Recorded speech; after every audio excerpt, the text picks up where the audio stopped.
Estimados membros da Congregação Concórdia, estimados visitantes, estimados participantes do culto aí pela internet, que o Espírito Santo guie o meditar da Palavra de Deus, especialmente pegando o texto aí que nós lemos aí do Antigo Testamento. E ele começa com um grande pedido: consolai, consolai o meu povo. E olhando para a vida de vocês, vocês acham que vocês precisam ser consolados?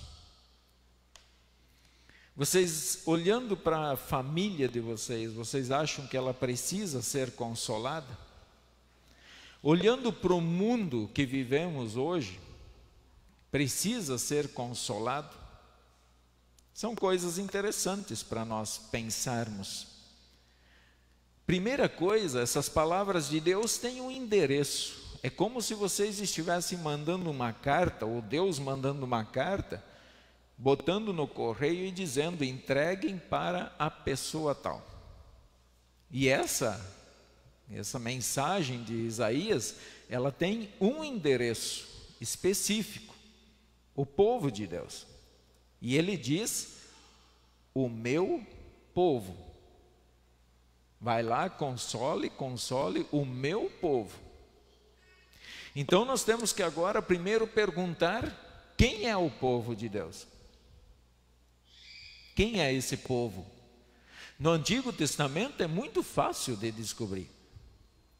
Era o povo de Israel.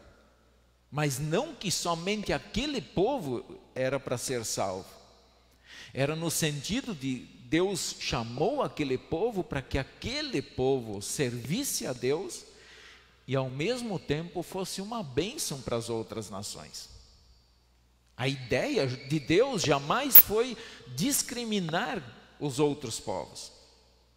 Deus queria que todos os povos acreditassem nele. Então, mas quem é o povo de Deus hoje? Século 21. Quem é esse povo? Continua sendo o povo de Israel? Eu diria sim e não. Sim, porque Deus também quer a salvação daquele povo.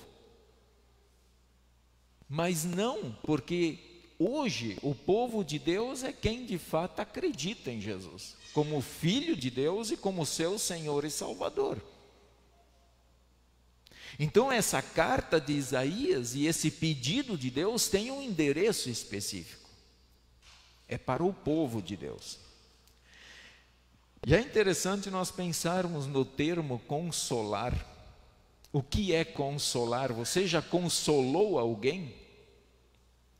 Consolar significa dar conforto.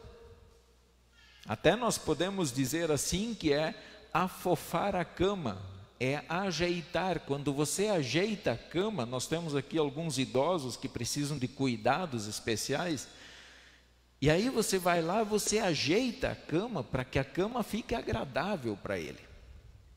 Isso também é dar consolo, porque você facilita, você cuida, você alivia a dor da pessoa, você faz de tudo para que ela esteja bem. Então, amenizar a dor, sem dúvida nenhuma.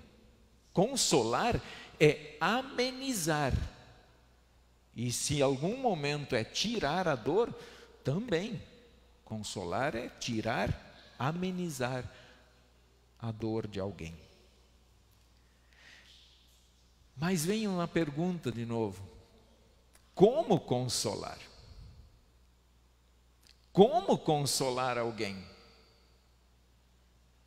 Como é que vocês vão falar com alguém? Já várias pessoas disseram: pastor, na hora do sepultamento, no velório, eu não sei nem o que dizer.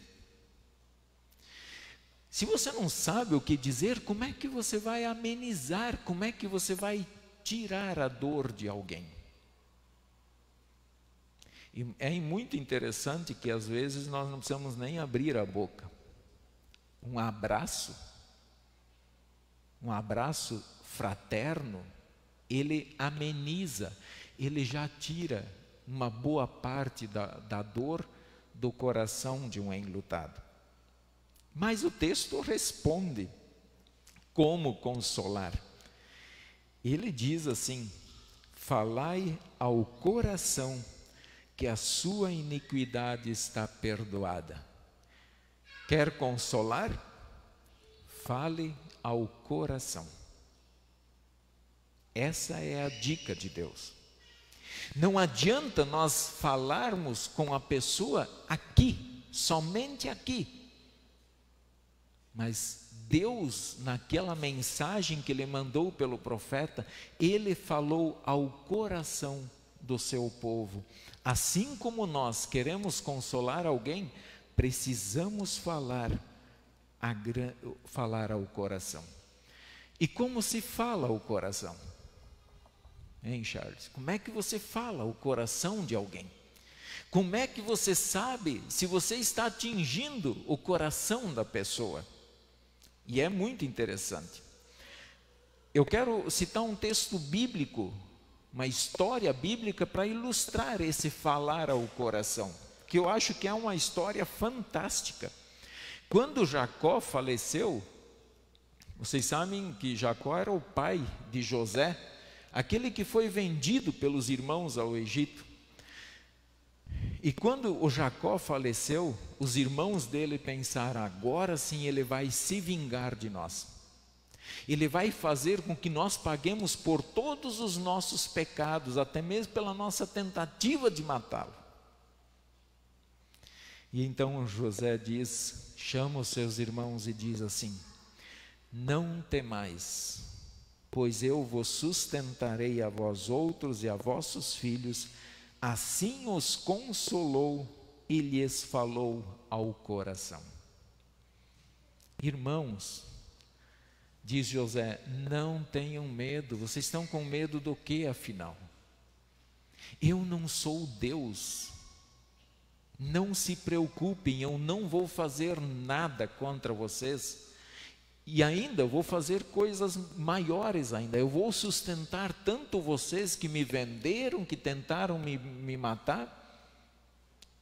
Eu vou sustentar vocês e vou sustentar toda a família de vocês. Não se preocupem. E é interessante que o texto daí ele diz, olha, assim José acalmou os seus irmãos e lhes falou ao coração. Hoje, como falar ao coração? Como é que eu sei quando eu falo ao coração? É muito comum, dentro dos lares, haver discussões. É muito comum. Filhos contra pais, pais contra os filhos. E se um não falar ao coração do outro, geralmente ali pode acabar em morte, como muitas vezes nós vemos. Então, para falar ao coração, tanto o pai, quando peca contra o filho, precisa pedir perdão. Assim, o filho também tem que ter a humildade de chegar para o seu pai e falar: pai, eu pequei, me perdoa. Precisa falar ao coração para que haja paz.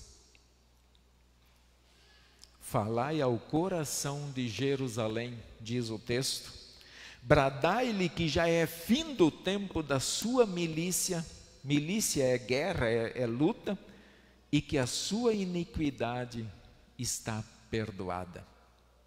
Olha que grande mensagem. Ele diz para o profeta: vai lá, grite para o povo, proclame aos quatro ventos do mundo, diga para aquele povo que a sua iniquidade, o seu pecado está perdoado. Só que é interessante nós analisarmos outra coisa e pensarmos com carinho sobre isso. Esse povo quer ser consolado? o povo quer ser consolado? Esse povo está disposto a dizer: Senhor, eu pequei? Ou, diante do sofrimento, esse povo continua batendo de frente com Deus, afirmando que Deus está errado, que Deus tem que mudar sua ideia, Deus tem que mudar sua escritura? Esse povo quer ser consolado como? Ouvindo a voz de Deus ou impondo a Deus uma situação? Porque muitas vezes, por mais que haja sofrimento, por mais que haja guerra, as pessoas não querem pôr um ponto final nisso. Se discute anos e anos e se leva uma situação por anos, mas nunca se chega a um ponto final. E por isso nós temos que pensar na questão: eu quero ser consolado. Consolado do quê?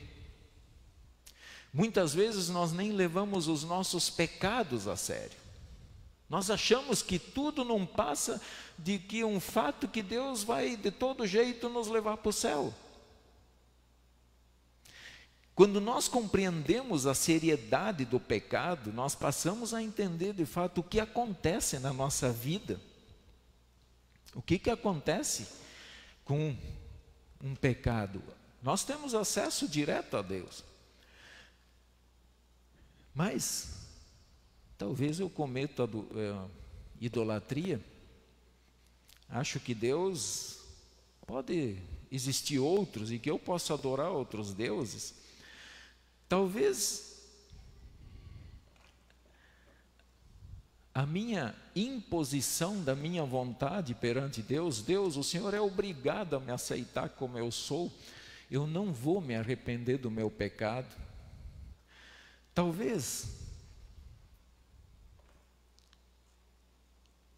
usando o nome de Deus de qualquer maneira, como se, não, Deus, aquele negócio de segundo mandamento, de Deus levar a sério, não, Deus lá diz que vai castigar, mas não esquenta, Deus não castiga. Deus, Ele é um Deus de amor, então Ele não vai se importar com isso. Talvez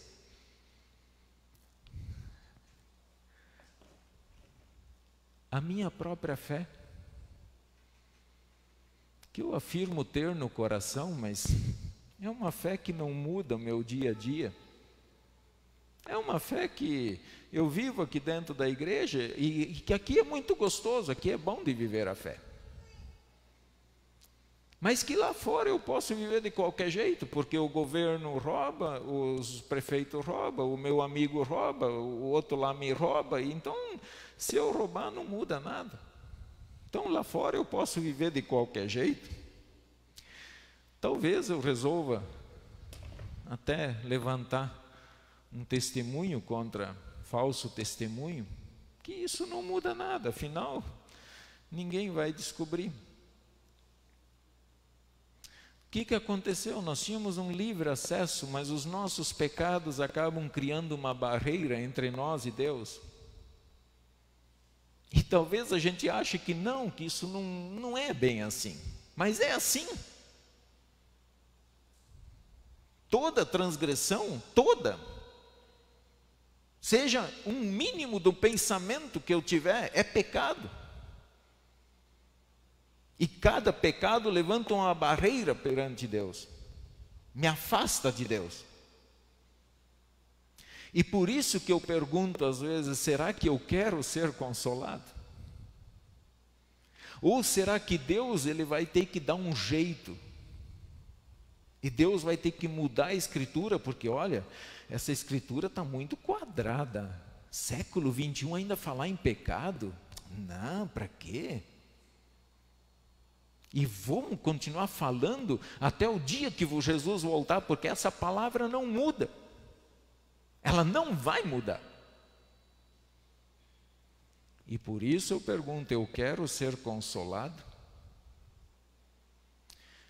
Antes nós fizemos a confissão dos nossos pecados. E agora eu quero que cada um responda lá no seu coração com Deus, porque Deus está vendo, Deus está ouvindo vocês. Eu quero ser consolado. Quando o pastor proclamou o perdão aqui na frente, eu de fato acolhi aquilo. Eu tenho o desejo de fato mudar a minha vida e de testemunhar essa fé lá fora? Ou eu quero continuar afastado, criando barreiras cada vez maiores entre eu e Deus? E quando Deus disse, os teus pecados estão perdoados, não é por causa do pastor que eles estão perdoados. Não, o pastor não faz nada. O pastor é só um instrumento. Não foi o pastor que tirou o pecado de vocês. Quem tirou foi Jesus. Foi Deus que tirou em Cristo. É ali que está o poder.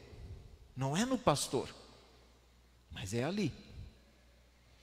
E por isso que ser perdoado é ser consolado.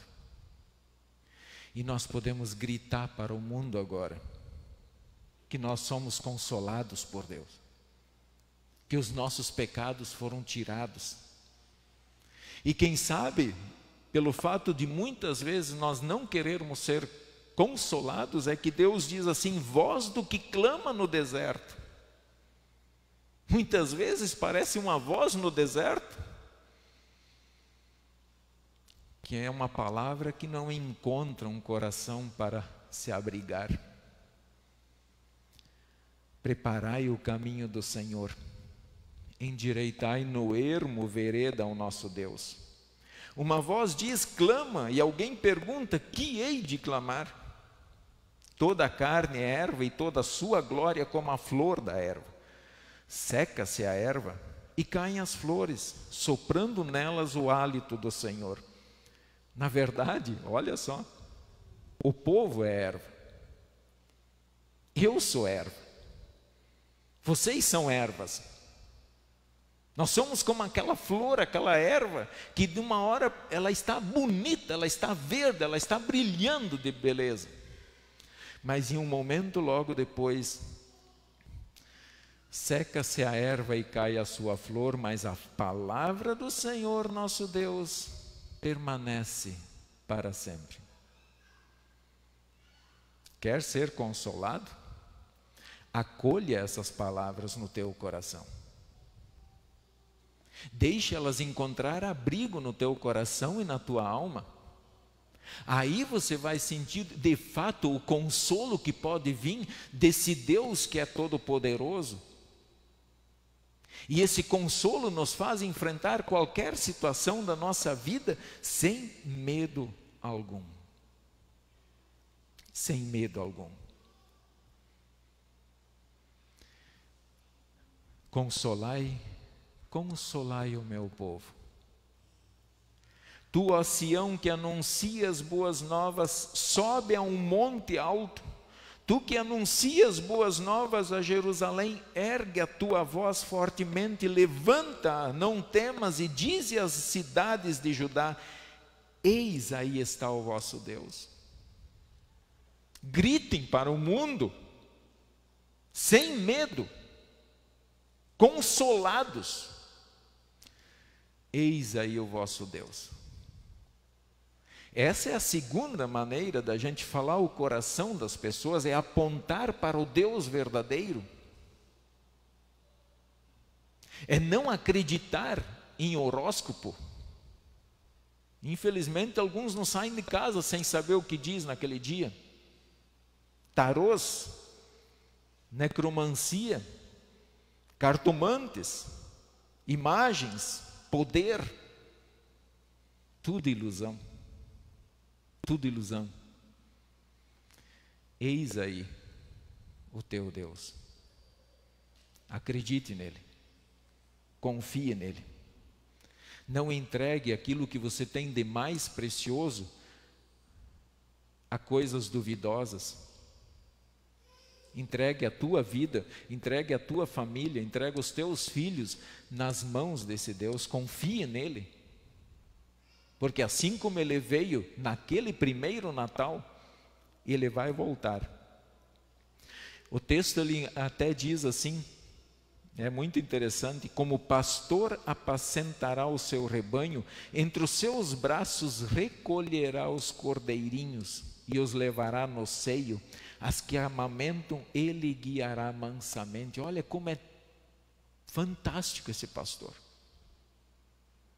Ele tem uma preocupação especial, ele até cita as que amamentam. Ele vai conduzir com carinho, com cuidado. Ele não vai deixar ninguém para trás, mas ele vai conduzir com amor. Com as que amamentam, ele guiará mansamente. Isso até me faz lembrar aí que às vezes eu vejo vocês amparando um idoso, e a gente precisa ir no ritmo dele, não podemos querer colocar o nosso ritmo. Quando eu vou auxiliar uma pessoa idosa, eu não posso querer que ela dê um passo do meu passo, né? Não, eu tenho que ir no passo dela, com toda a calma, dentro daquilo que ela consegue andar. E é justamente essa visão que me veio quando eu li esse texto: Deus guiando mansamente as suas ovelhas para o reino eterno. Portanto, vamos testemunhar esse Deus, vamos falar dele para que os idólatras deixem de ser idólatras e que venham para o reino da vida, assim como nós viemos. Vamos continuar falando em alto e bom tom. Eis aqui o vosso Deus. Ele está no batismo. O Leonardo, a partir de hoje, começou a ser conduzido por esse pastor, e que ele assim permita que Deus sempre o faça isso, e que nós, pela palavra, pela santa ceia e pelo seu perdão, ele estará nos conduzindo, nos fortalecendo e nos consolando dia após dia. Amém.